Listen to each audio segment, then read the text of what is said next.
land of fire and ice. What is that?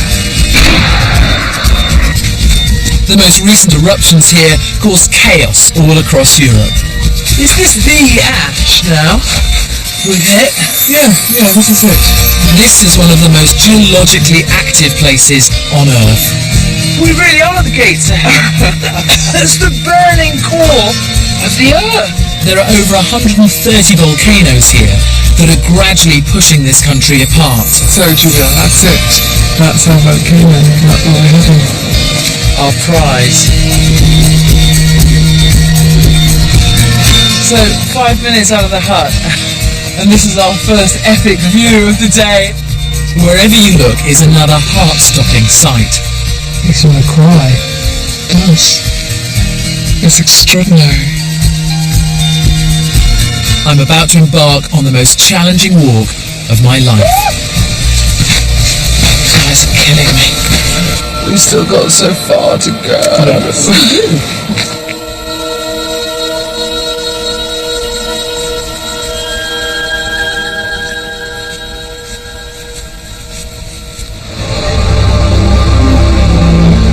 Landing in Iceland makes you feel like you've arrived at the edge of the world. For an avid walker like me, this place is paradise.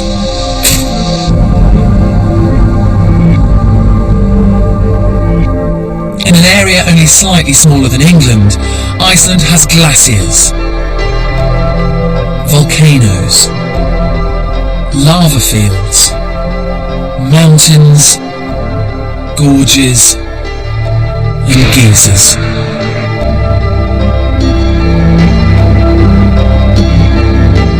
Indeed, Iceland's very existence is a geological oddity. It marks the point where the European and American tectonic plates meet and are pushed apart by volcanic activity.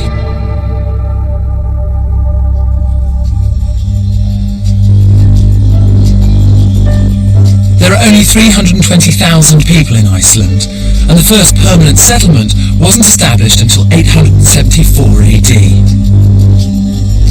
It was then that a Viking chieftain called Ingolfur Arnason arrived off the coast with his family. According to legend, he threw 2 carved pillars overboard, vowing to set up home wherever they landed. The pillars washed ashore on a coastline dotted with steam vents, so he called the place Reykjavik, which in Norse means Bay of Smoke. His settlement is still the capital and home to 2/3 of Iceland's tiny population.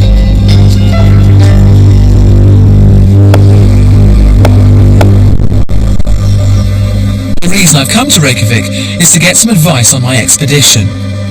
I'd like to walk to the volcano that grounded plains all across Europe, but walking up a live volcano is not to be taken lightly.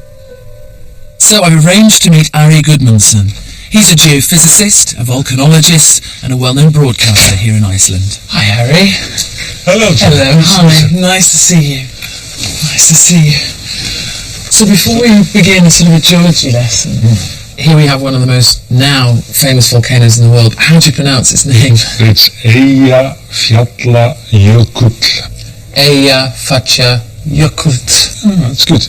And the easy way to do it is just to talk about the E-volcano. The E-volcano. You see that? I can do. The E-volcano. What's happening now? Right now, everything is quiet. And you have to know that the eruption had 2 different phases. You know, the first phase was that we had this rather small eruption on the flank of the volcano. And it was, you can say a tourist attraction, not disturbance. And that was the first eruption that caused problems for air traffic control? Nothing. Nothing. You just knew in Iceland then? Yeah, but then it paused for 2 days, the volcano, and started again to erupt, but this time in the summit crater. And that was the eruption causing all the havoc, because mixing magma and ice, because that was in the glaciated part of the volcano. It's an explosive thing. Not a good combination. No, by no means. How close do you think I'll get? You will get very close to the lava craters and the lava flow from the first phase. That's easy. But to get to the big one, That's a bit more difficult because it's a rather long climb, and it has been off limits for people for a long time now. So in reality, you have to put a request to the authorities and ask them for permission to go to the top crater to see what's up there, and that's even more interesting. But well, submit and see what happens.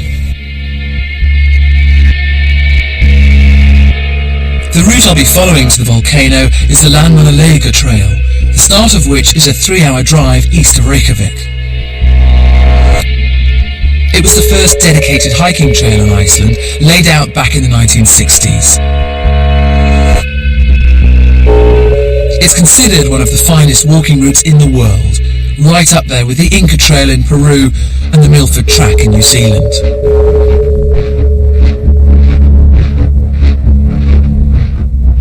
I've got 60 kilometres to cover, so it will take a good 4 days to walk to the base of the volcano.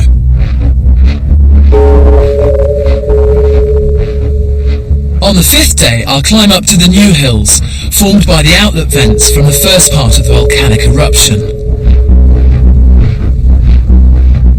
Meanwhile, we've put an application in with the authorities to see if I can get permission to go up to the main crater, which is 10 kilometres west of these new hills.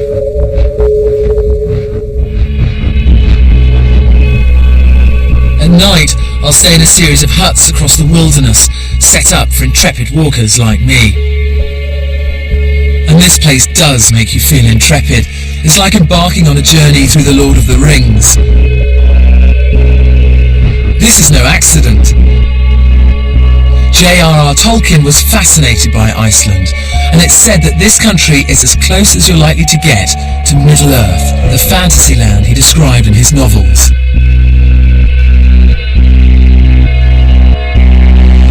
It turns out that even driving out to the start of the trail is something of an epic quest.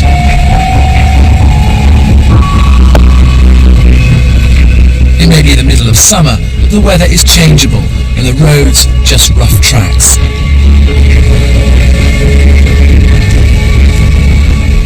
But after a bone-shaking drive, I finally reached the start of the route at Landmannalega.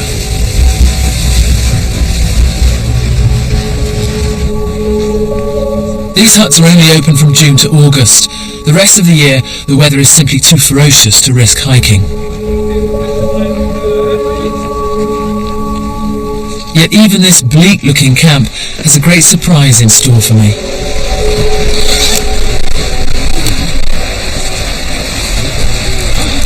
How weird. A boiling hot river. Oh.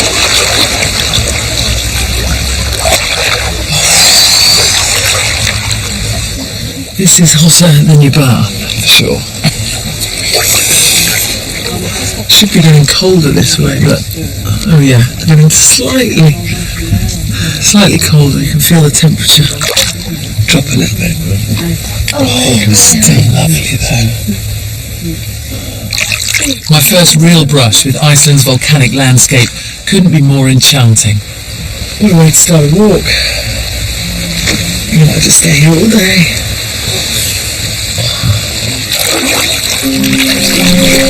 This area sits right on top of the Mid-Atlantic Ridge, a crack in the Earth's surface which runs diagonally across Iceland.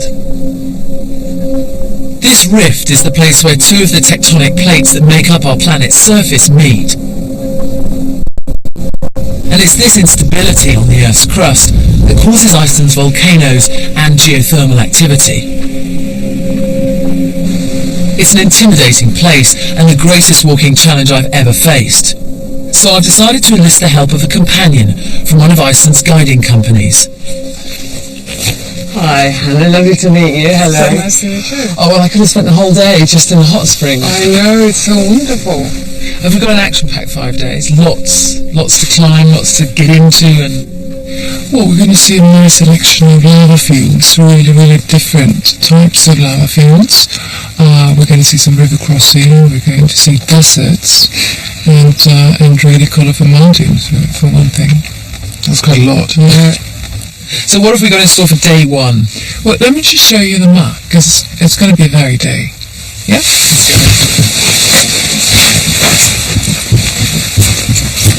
So we're starting here, Landmannalaugar. Landmannalaugar. We could start and go through, walk through this lava field here, but I really prefer going through the valley here, which is really spectacular. And then crossing the lava field this way, I would be going around the base of this mountain, up the ridge, and then walk into this geothermal area here. Geothermal area, it just sounds exciting, doesn't it? It is. And then we're continuing, upward direction to the hut right here. How do we say this? Höskuldskáli. Okay. Yeah. And it looks like quite a hike. How far? What distance are you covering? That's about 12 kilometers, and we're starting at 590 meters and ending at about 1100 meters. So 5 hours? 4 hours? 5 hours, I should think. Better get going then. Let's do that.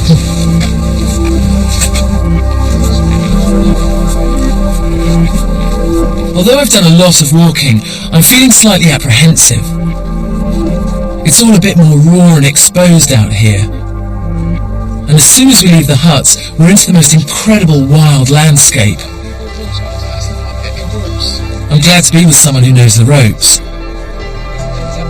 And it's always good to walk and talk.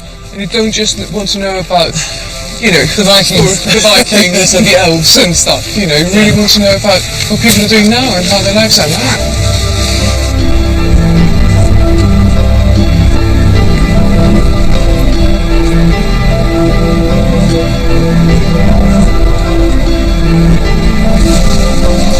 Out this way? Yeah, right up there.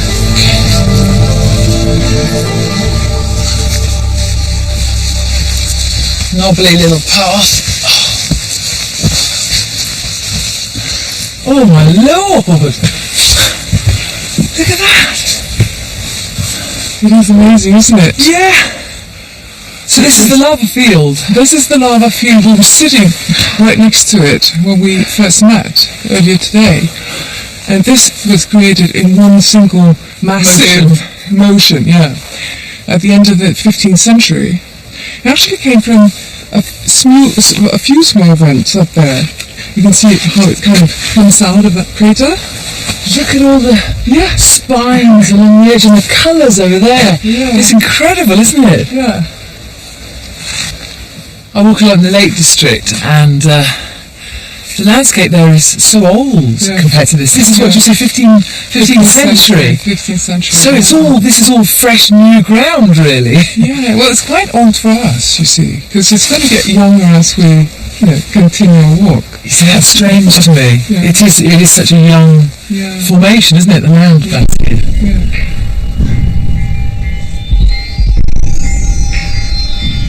This lava field and the volcanoes that formed it are one of the few visible parts of the mid-Atlantic ridge. Most of this ridge lies under the ocean as it runs from Iceland right down to just short of the South Pole. It marks the point at which the Atlantic Ocean is gradually getting wider, and what we see in Iceland is the ocean floor being pushed up to the surface to form new land. Let's go this way. Over the next few million years, Iceland will grow bigger and bigger, possibly forming a new continent that will sit between Europe and America. It's like being inside the most exciting GCSE geology book in the world. So this is a crater? Well, this is one of the vents, where this lava came out from. It's a really eggy smell, isn't it? Yeah, it's the sulphur you're smelling, and you can see it down there. Let's take a look. It's such a vibrant colour, isn't it? It's extraordinary colour, and if you pick one up, you can even see the crystals. This must be that. It's just beautiful, isn't it? So you say this crater is much bigger than it was 20 years ago? It's much bigger, yeah. You can really see how the activity, the geothermal activity, is kind of boiling it apart almost. It's opening up, it's deepening. A lot more sulphur is coming to the surface. It is quite literally a boiling landscape. It is, absolutely.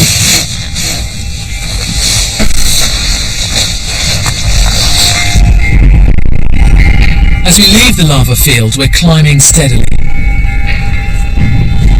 The walking here is no harder than anywhere else I've been, but it feels more alien and exposed. That's a good climb. It is a bit of a climb. Oh, so beautiful, so worth it. And the hills we're crossing are breathtaking. They may be barren, but I've never seen anything like them.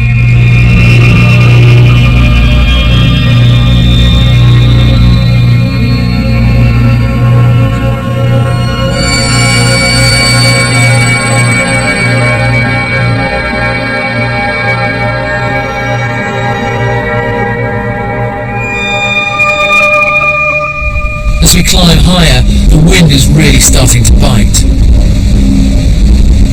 Our route is marked by posts every 100 metres or so, and the effect the relentless buffeting is having on them is startling. Look at this, Julia. Hey, Extraordinary. so how long's that been there? A couple of years, maybe. Is that all? Blimey. It's the wind. It's harsh up here. It's very beautiful though, isn't it? Yeah, it is extraordinary. Gnarled. We would say that's a gnarled, weather-beaten bit of wood. My respect for this landscape grows deeper with every step.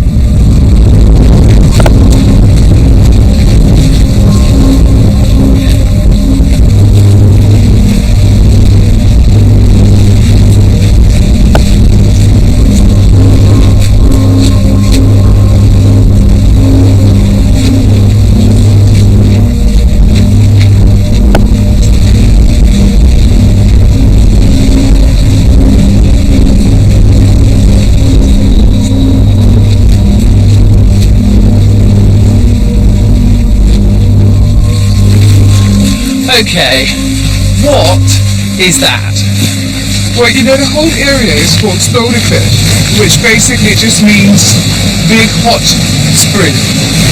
And what's happening here is that water trickles down deep in the earth where there's lava, and it heats up there. So as the water rushes up, it's hotter than the boiling point. So it's just sort of exploding up. Exploding up. Yeah. It's amazing, isn't it? And look over here. You see the little puddles that are literally fizzing. I mean, it is boiling hot. Yeah, you really shouldn't touch it. We're standing on a bubbling mass beneath our feet. Yes. That's exactly what's happening. It's just incredible.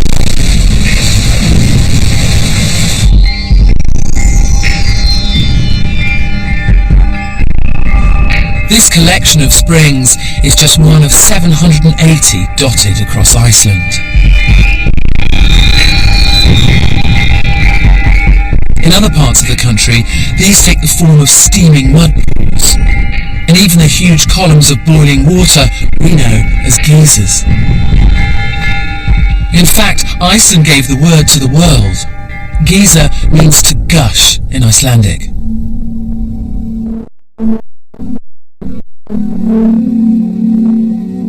Out amid the steam vents, this can feel like a very desolate place. The entire population live by the coast. The rest of the country is a wilderness of ice, rock, fire, and water. It's this otherworldliness that brought NASA to an area of Iceland called Askja to train astronauts for the geological conditions they'd encounter on the moon. Across most of Iceland you could walk for miles and see no sign of human life. No roads, no houses, nothing.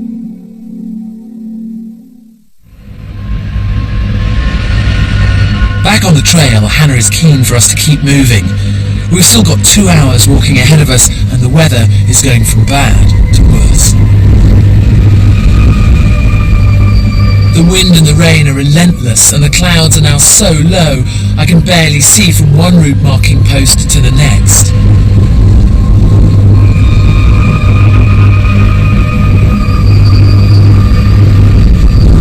I'm very glad I've got Hannah guiding me. Without her at my side, this would be terrifying.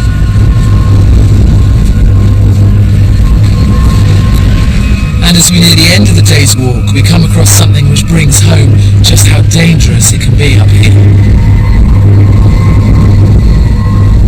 In loving memory of Ida Keenan, who passed away in a blizzard so close to the safe hut nearby, yet so far, at only 25 years old. June 27th, 2004. This tragedy took place in the height of summer. We're walking in August, although it doesn't really feel like it. You can see how easily it happens. I mean, today, this with us. Yes, it can, and that's also what we should really get going soon and get to the safety of the hut.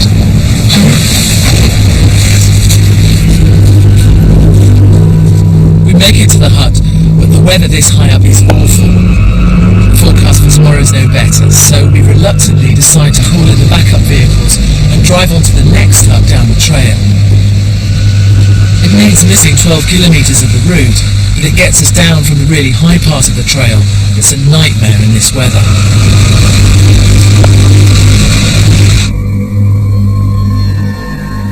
The weather closed in today and became quite menacing very quickly. Our equipment stopped working and we had to have a bit of a change of plan and get off the mountain to the closest hut. Nevertheless, it was an exhilarating first day. And even though I've been to Iceland before, now I'm really feeling it. After the day I've had, I need a shower. And the best thing about my shower is the view. But there are some practicalities to get to grips with. 400 krona buys you 5 minutes. That's about £2.50, so speed is of the essence. Plus.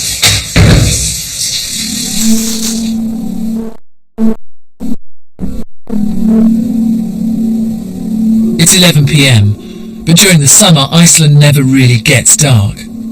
We're staying at a place called Swan Lake, and as the twilight that passes for an Icelandic summer night sets in, it feels an eerie and foreboding place. The perfect setting for some Nordic storytelling.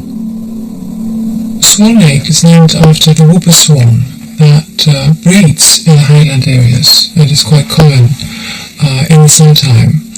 The strange thing is, it's called Swan Lake, but there have never been any swans here, or no one's ever seen any swans here. But the story goes that in the 18th century, a man was in the area with his daughter on horseback, and they were looking for sheep. This was in the autumn.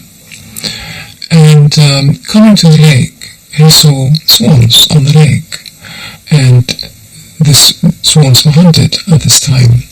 So he wanted, obviously, to get the swans, and he rode into the lake on his horse. But the horse got frightened and threw him, and he disappeared into the lake. Gone, disappeared. People looked for him, but they couldn't find him. So no sign of his body, no sign of him, he just disappeared into the lake. And then, months later, his mother dreamt that his body was in the cave that farmers used as a shelter by the lake when they were looking for sheep. And in the spring, when the area was accessible again, people came looking for him and found him dead in the cave. Very strange. And the strange thing is that no one's ever seen a swan on this lake. Listening to Hannah's story in the semi-darkness that hangs over the lake is mesmerising. Iceland has drawn me in. I wonder where this saga will take me next.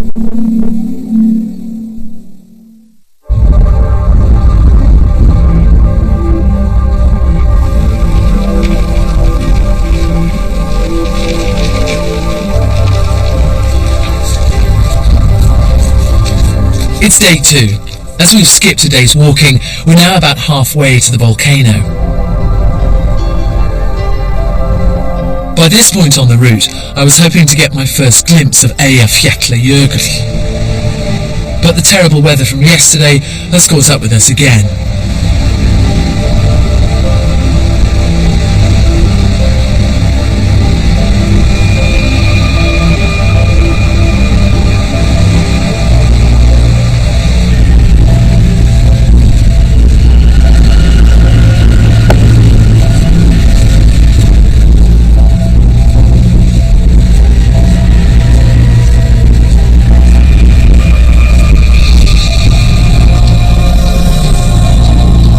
Showers come and go all morning as we march on through black volcanic rock covered with a thick layer of dust and sand. But this isn't any old dust. Is this the ash now we've hit? Yeah, this is it. So this is the stuff that caused chaos all over Europe. What actually happened here in Iceland? Well, the areas to the south of the glacier were very seriously affected, both the farming areas. But it could have been much worse. It could have been much worse. If the wind had been blowing mostly in a westerly direction, or even to the north of Iceland, and the farming lands there had been destroyed, that would have had very serious consequences for everyone in the country.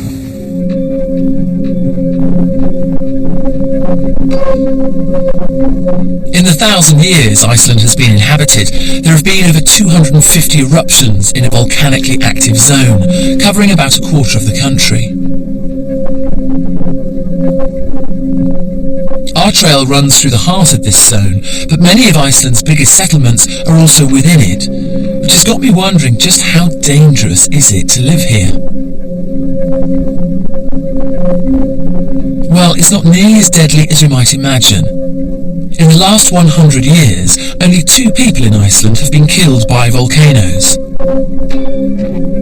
One a scientist who was crushed by lava, the other a man who was overcome by noxious gases while breaking into a chemist to steal drugs during a 1973 eruption, here, on the offshore Westman Islands.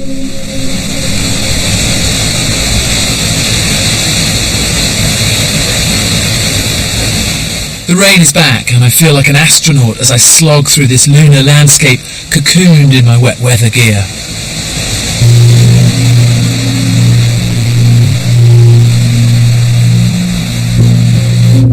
Heaving under its blanket of ash, this may not be the prettiest place I've ever walked, but I'm glad I've done it.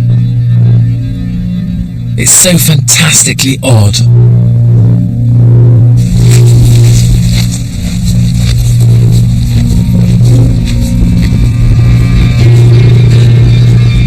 Nonetheless, it's a relief to see the hut for the night. We seem to have finally escaped the worst of the terrible weather.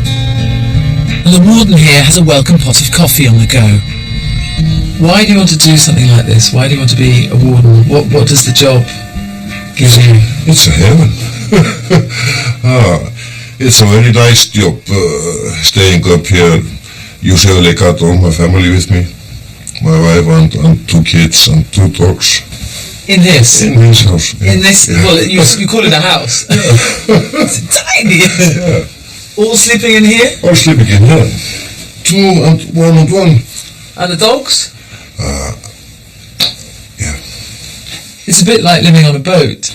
I usually be a fisherman on a small boat, so it's probably the same. Maybe that's why you like it. Yeah, it could be. How many people can sleep in the huts? It's about 60 people in a hut. And when the weather's really bad and more people knock on the door, what happens to them if you're full? Yeah, we always manage that somehow. Sleeping on the floor or somewhere. You make room for everybody? Nobody has to stay out in the crazy weather. How many years do you think you'll carry on doing this for? I'm not sure. Maybe this is the last summer, but I don't know. I have been in it for 6 years, but I will never stop going to the mountain. I'm a mountain man. This might not be the job for everyone, but I think it would be a wonderful way to spend the summer. Just look at this place. I have to say, I'm pretty jealous.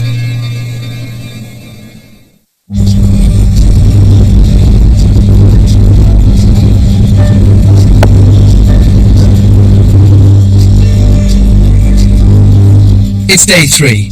We're now 3/4 of the way along the Landmannalega Trail. The volcano we're heading towards sits under the Eyjafjallajökull glacier, which is how the volcano got its name. Glaciers occur when ice builds up faster than it can melt, forming ice caps that stay all year round. It may seem surprising that a volcano is covered with ice, but because glaciers occur on high ground, many of Iceland's large volcanoes are covered with ice caps. We've got 12 kilometres to walk today to reach the base of this glacier. Tomorrow, all being well, we'll be heading up to the new hills formed by the outlet vents on the side of the volcano. One thing which shouldn't be too much of a problem is finding the right route. We've got an impressive feature to follow for most of the day.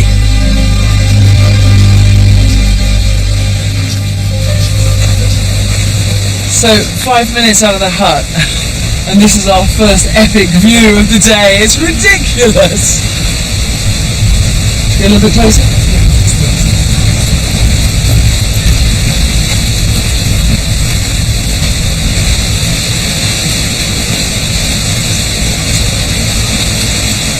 Even up here, we're a couple of 100 metres from the bottom. The sound of the water is so powerful, isn't it? Yeah. Can you imagine what it was like at the end of the last glacial period 8,000 years ago, when all this was being created by the melting ice? And the water was just surging, carving through the rock. Carving through the rock. And it's so young. I mean, 8,000 years ago. When you talk about geology, you're used to hearing, millions of years ago and hundreds of thousands of years. But 8,000 years ago, it's a puppy. Yes, but again, we are right in the middle of the volcanically active zone of Iceland, and it's all happening right now. Is this your Grand Canyon? This is our Grand Canyon, yes. Although we're now only 12 kilometres from the glacier and its volcano, the weather up till now has been so bad I still haven't seen it. But as we cross over a ridge midway through the morning, we suddenly get our first glimpse of the Big E. To the east we can just make out the new vents, while ahead of us lies the main crater. So Julia, that's it. That's our volcano. That's where we're heading. Our prize. Yeah. Can you make out the crater at the very top? The steam is rising up. It looks like clouds, but it's actually steam coming out. Because we've got cloud cover, you can't see it so easily. You can see it coming up a little bit and then slowly going down. Can you see that little crater? Yeah, like a little valley. That's it. And then the secondary craters are over this way, and we're definitely going to make it there.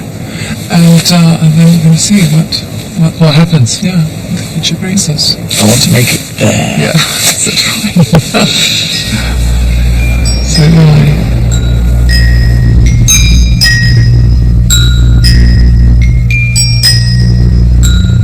The canyon we're following is taking us down to a huge valley right in front of Eyjafjallajökull.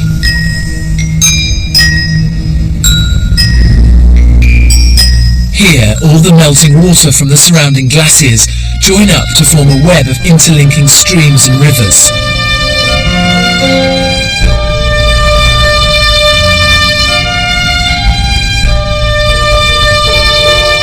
The shifting banks and surging winter floods make bridging almost impossible.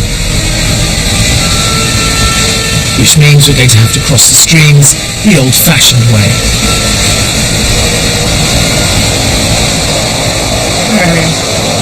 You know what? I think this looks like a good place, to cross. It's not too wide, is it? No, I mean, up there it was too violent for sure, but here it's starting to break up into tributaries and we're going to be able to cross the individual streams. Okay. So let's just sit down here, get our shoes off, and I'll talk through the...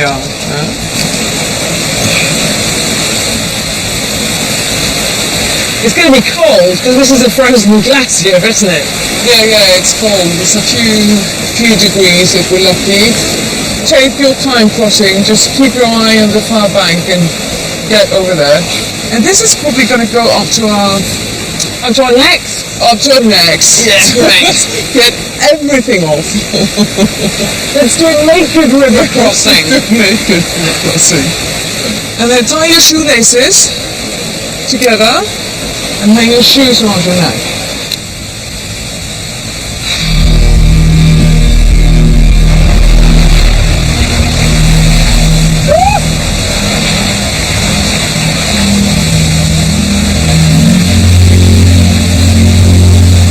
So bad. That was alright. Once we're across the river, we get another big surprise. Suddenly, we're into a beautiful, lush green valley. It's incredible. This is about as much vegetation as I've seen anywhere in Iceland so far. Yet again, the landscape has changed. Why is it so green here? It's a very sheltered valley, by the volcano, the glaciers, and so the plants get the chance to grow. The growing season is so short in Iceland. It's really only 3 months, and even shorter sometimes in some areas. And most places are windswept, so the plants just really never get a chance. But they do here. Yeah.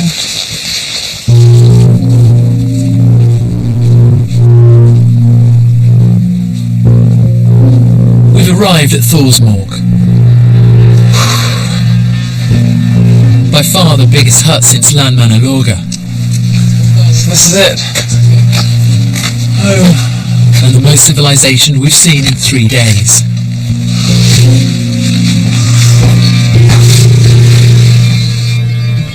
Before us sits the glacier of Eyjafjallajökull, dark and brooding under its thick blanket of ash. But it hasn't always looked like this.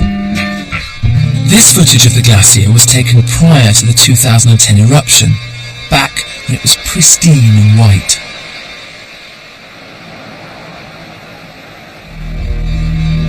Eyjafjallajökull has gone off on 3 previous occasions in the past 1,000 years. The last time being in 1821. However, the latest eruption didn't come out of the blue. Earthquakes, which usually precede an eruption, came and went throughout the 1990s, and then started again in earnest during 2009. These earthquakes were 7 to 10 kilometres underground, but by early 2010, monitoring equipment showed the rumblings moving closer and closer to the surface. Just before midnight on the 20th of March, Eyjafjallajökull's 189-year sleep finally came to an end.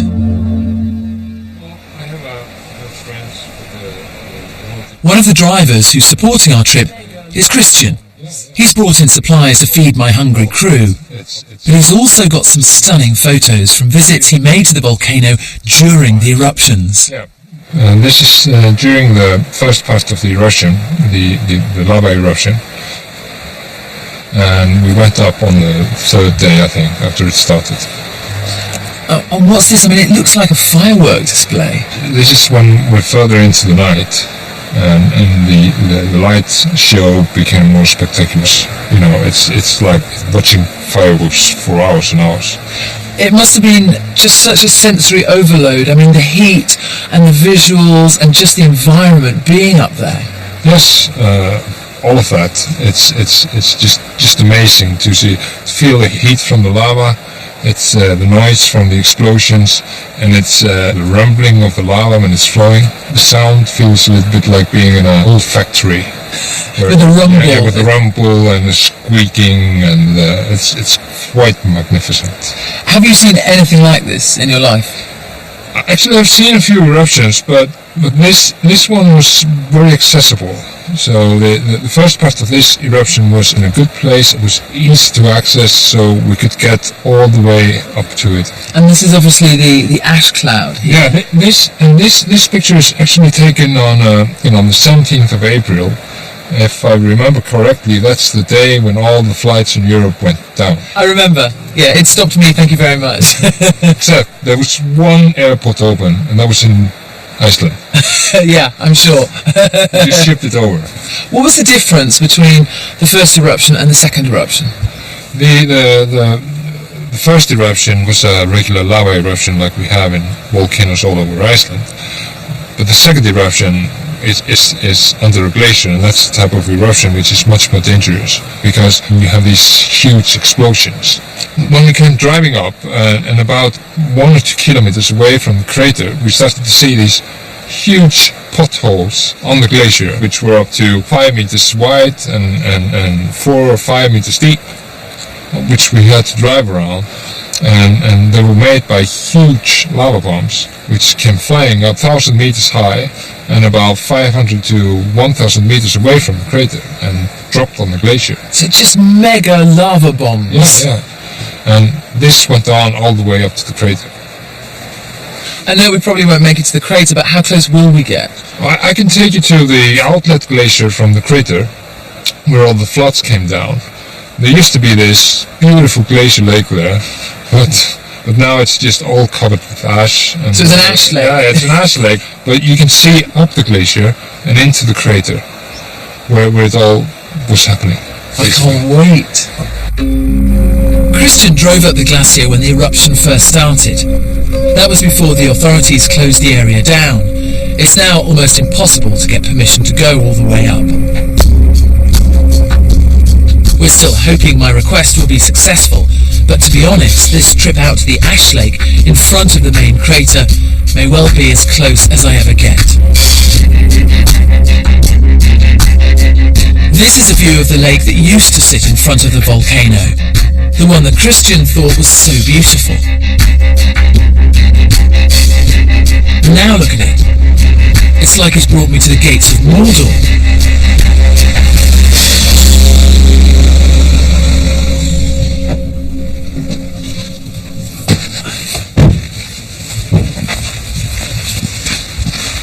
So this used to be your lake? Yep. And now it looks like a car park. Oh yeah, everything around looks different. At the top, up at the glacier, I would say it's about 50 meters higher than it was. Down here at the bottom where the river is running, it's about 20 meters lower than it was. So you can imagine the amount of material which has been brought down, because obviously the lake was deep as well. And can we go down there? Can we walk on there? No. This area is declared a danger zone because not only did there a lot of mud and water flow down here, it took with it from the glacier, it took massive icebergs and buried it in the sand and creates quicksand. Ooh. So we could maybe walk, but we might not come back. If you didn't know this was a danger zone, you could easily have a little wander across there. Yeah, it looks rather harmless. Yeah. But it isn't, believe me. I do believe you, Christian, I do believe you. So this landscape's changed forever. It has changed, but that's just how it is. One day green will fight its way back. Yeah, and white. Because obviously the glacier isn't very white now. Frustrating as it may be, I can understand why the authorities don't want too many people climbing up to the main crater. It looks pretty hairy up there. But it's really got me fired up for our trip tomorrow, our final assault on the Big E.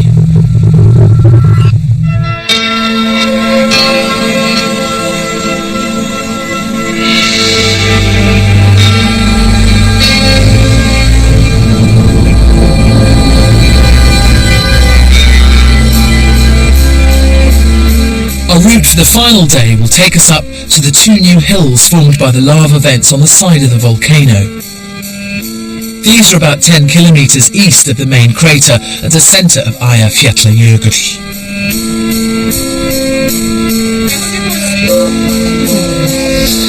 There's still no word on our application to go up to this main crater, but even if we aren't able to get up there, our trip today will take us to the newest hills in the world.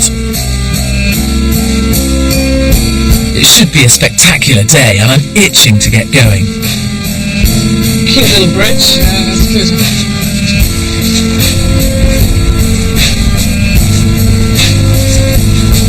But before we get to the vents, I've got a grueling walk ahead of me.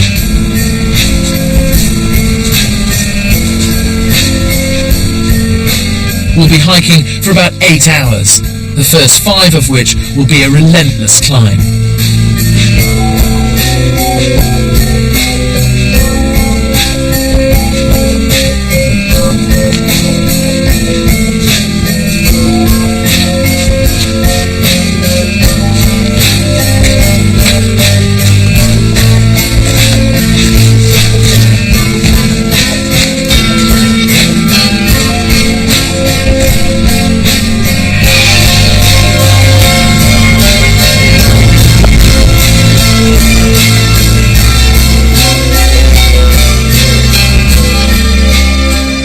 This is the valley that we're looking at. We have a nice view of it right now.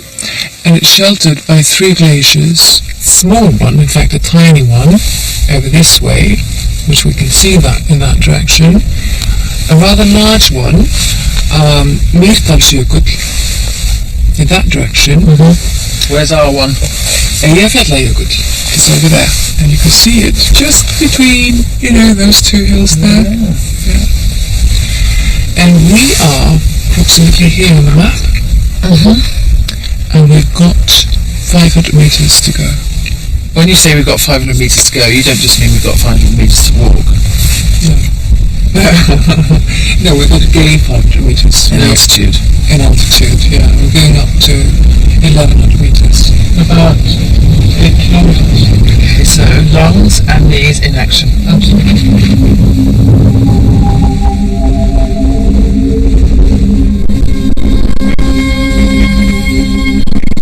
As we climb higher, the vegetation once more gives way to ash and rock.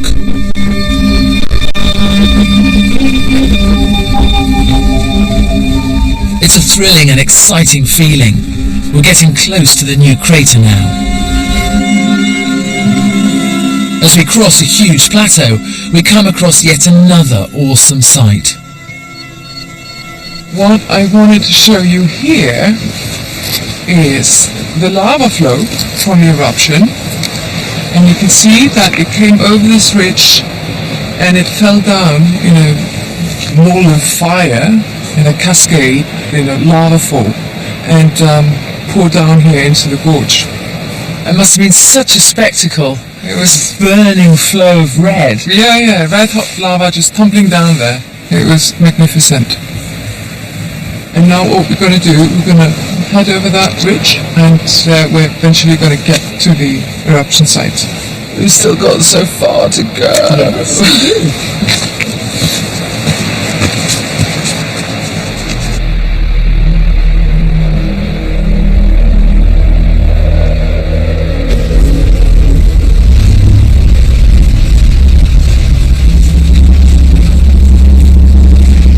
Looking back as we climb, you can see the Green River Valley where we started this morning and the big plateau we just crossed.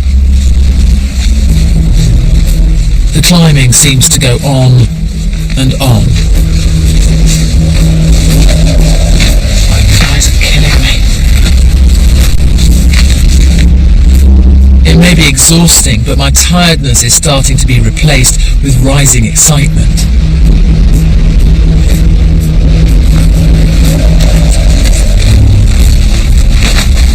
Little sights there. A bit of skiing.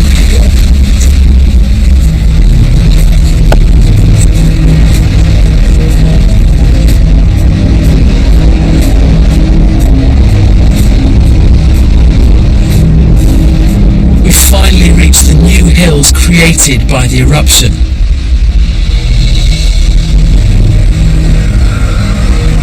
The sight that greets us is breathtaking, terrifying and thrilling.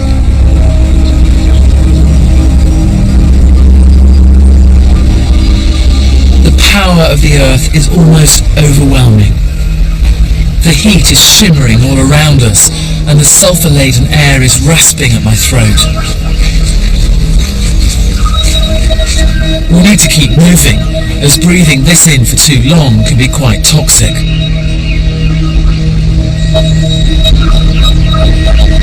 Yet somehow they're not how I expected volcanoes to look.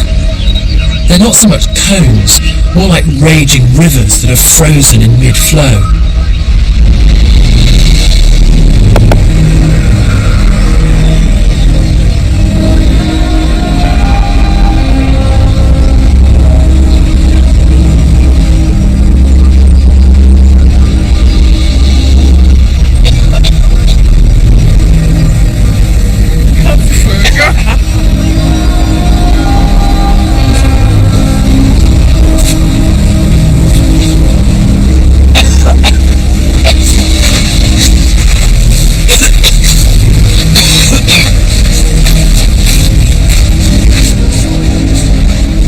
These vents are constantly monitored. If there was imminent danger of another eruption, we wouldn't be allowed up here. but we still need to watch where we're walking.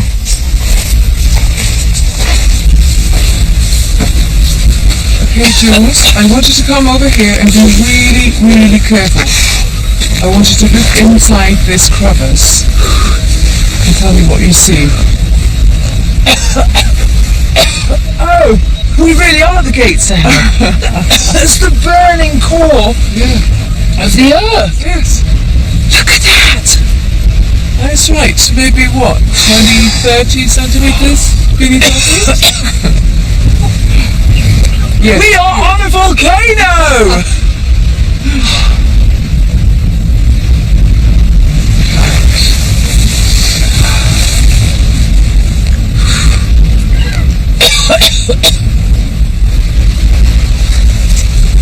In all my walks, I don't think I've ever been to a hill that's less than 6 months old. It's extraordinary.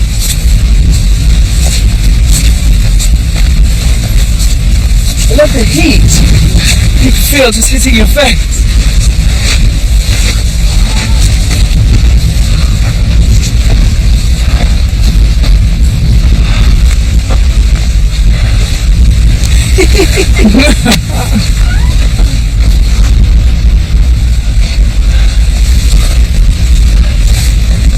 The newest hill in the world.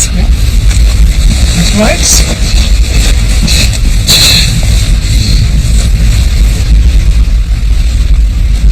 Explain to me exactly how all of this was formed when the volcano went off. We're standing right now on the first crater, the first one off, and the lava that came from this crater went in this direction and over there where it fell into the ravine, and we saw the lava fall that was created. And then this crater paused for a while, and this other crater, smaller one, over there, started erupting. Have these been named yet? Yes, they have. We're standing on Magni, and that's his little brother, Modi, over there. And they were the sons of Thor, the thunder god in Nordic mythology. And the valley, which we walked up from this morning, is called Thorsmur, the valley or the woods of Thor.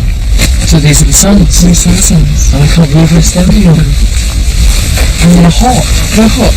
Yeah. Do you want to sit down? Yes. It's not every day you get to do this. Not every day. Oh, I've got a warm bottom.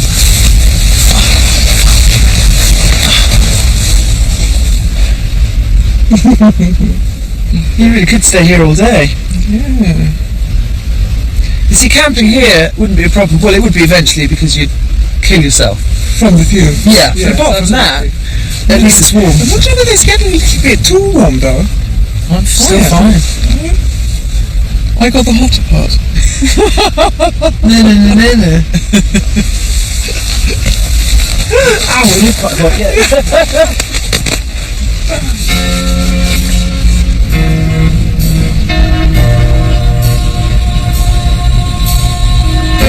I've reached my goal. We've walked to the newest hill in the world. But all too quickly, we need to get moving again.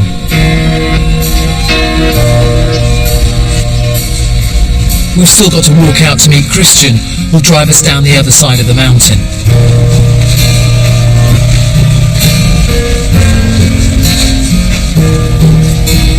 He's going to meet us at one of the unbanned huts, which is there for anyone to use if they get caught by the weather up here. There's a welcome Viking face.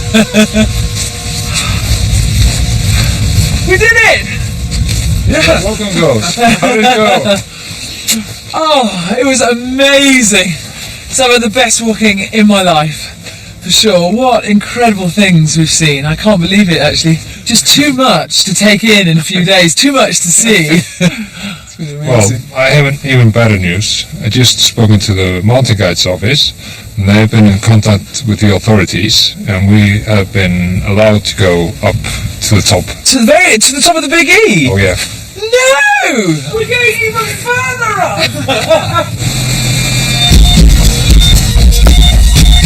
It may be a bit of a cheat to end my most exciting walk ever by helicopter, but with a prize like a trip to the main crater on offer, I'm not saying no. We're the first people to come up here for 4 months, but because of all the unstable ice, it's been decided that flying is the only viable way up.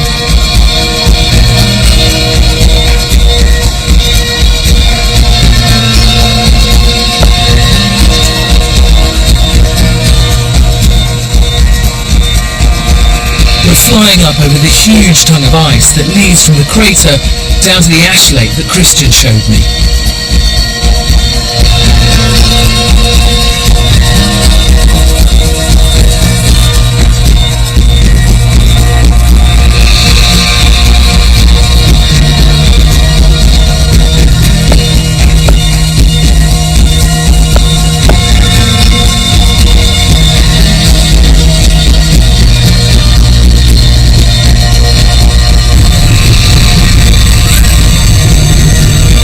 So I'm finishing my trip with a taxi service right to the spot that Ari described to me at the start of the week. I'm one of the few people to visit the summit of the volcano that's caused so many problems across Europe. So in 30 years, you've never been up here? Never.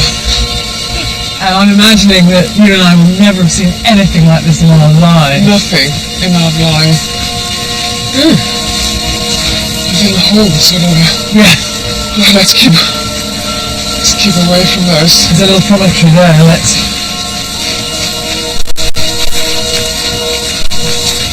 It is like some lunar surface up here. It's just virgin. Nobody's been up here, you know?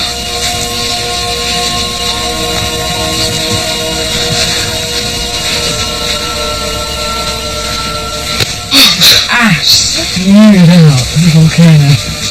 Oh my God.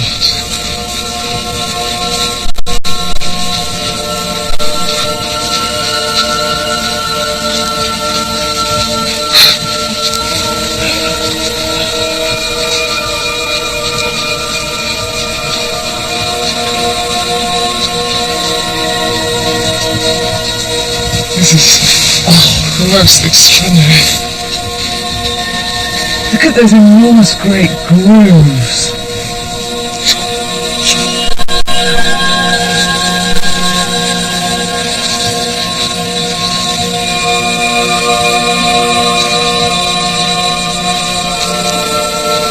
How close do you think we can go?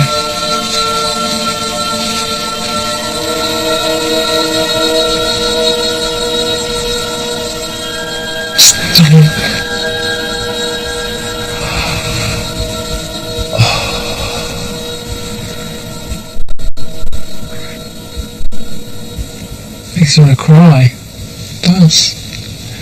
It's extraordinary. See, that's the crater over there. Right there. And this was just a huge, smooth, white ice glacier. Yeah, it was just white. And then in the eruption, you know, once the lava started flowing, which didn't happen immediately because it was an explosive eruption under the glacier, it carved a tunnel through the ice all the way down that glacial tongue, which we just flew over. So it was so hot, it was burning its way through and underneath the glacier, and then it's all collapsed in. Yeah. And there's massive crevasses down there. These are hundreds of meters. Massive. You actually, even from here, Yeah. the scale of those big crevices is unimaginable. Yeah. And look at the colour, it's black. It's black. There's a really, really thick layer of ash there. Yeah. And see the steam? You know, the steam's coming out because actually it's still really hot in there and there's still some ice. So the melting is still going on. And the vapour moving. It makes it look as if the landscape's moving, doesn't it? Yeah, anything quite like this again.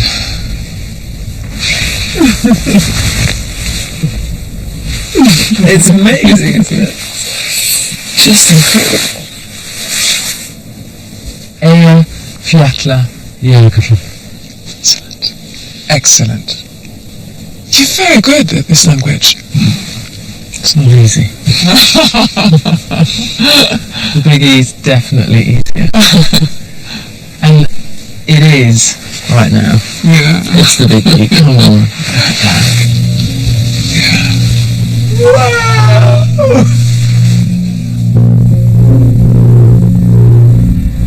This is now one of the most infamous volcanoes in the world, and it's the endpoint for, well, the best walk of my life.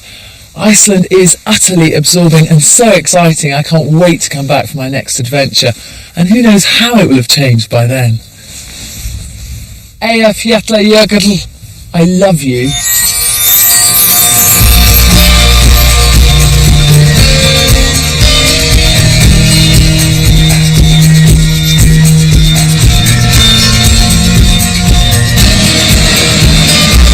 Coming up next tonight, a tribute to one of Julia's heroes. The inspiration for her series of Wainwright's walks, we meet Alfred Wainwright, the man who loved the lakes, in just a moment.